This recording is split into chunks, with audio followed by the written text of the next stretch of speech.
ராதிகாவுடைய நடிப்பில் தாய்க்கிழவி படம் ரிலீஸுக்காக காத்துக்கிட்டு இருக்கு. சமீபத்தில் இந்த ப்ரீ ரிலீஸ் ஈவெண்ட்டில் வந்துட்டு ராதிகா அவர்கள் பெண்களுக்கு ஒரு சூப்பரான ஒரு விஷயத்தை வந்து சொல்லியிருக்காங்க. மோட்டிவேஷ்னலான ஒரு டயலாக்னு கூட சொல்லலாம். என்ன பெருசாக பண்ணிடுவாங்க, ஒரு பெண்ணை வந்து அசிங்கமாக திட்டுவாங்க, என்ன வேறு என்ன பண்ணிட முடியும், அப்படியே திட்டட்டும், திட்டினதுக்கப்புறம் ஓகே ஃபைன் கூல் வேறு அப்படின்ற மாதிரி போய்கிட்டே இருக்கணும். டோன்ட் கேர், அதை பற்றியே வந்து நம்ம கவலையே படக்கூடாது. அந்த மாதிரி தான் நம்ம இருக்கணும். நம்மளுடைய இலக்கு எல்லாமே நம்மளுடைய கோல் அது மட்டும்தான் இருக்கணும். ஒரு சின்ன இன்சிடென்ட் சொல்கிறேன்.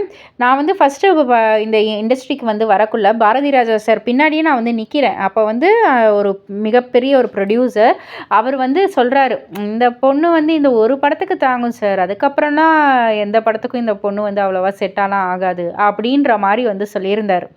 ஆனால் அவருடைய கம்பெனியில் மிகப்பெரிய படங்கள், நிறைய படங்கள் நடித்தது நான் தான். இதை வந்து நான் ஒரு திமிருலேயோ கர்வத்திலேயோ நான் வந்து சொல்லலை, பெருமையில் நான் வந்து சொல்கிறேன். ஸோ நம்மளுடைய கோல் வந்து எப்போவுமே வந்து அதை அடையணும்னு அதை நோக்கி மட்டும்தான் நம்மளுடைய இலக்கு இருக்கணுமே தவிர மற்றவர்கள் எது பேசினாலும் டோன்ட் கேர்னு போய்கிட்டே இருங்க அப்படின்ற மாதிரி வந்து சொல்லியிருக்காங்க. இது வந்து எல்லா பெண்களுக்கும் நான் வந்து சொல்கிறேன், என்னுடைய பொண்ணுக்குமே நான் வந்து சொல்கிறேன் அப்படின்ற மாதிரி அவங்க ஷேர் பண்ணிக்கிட்டாங்க.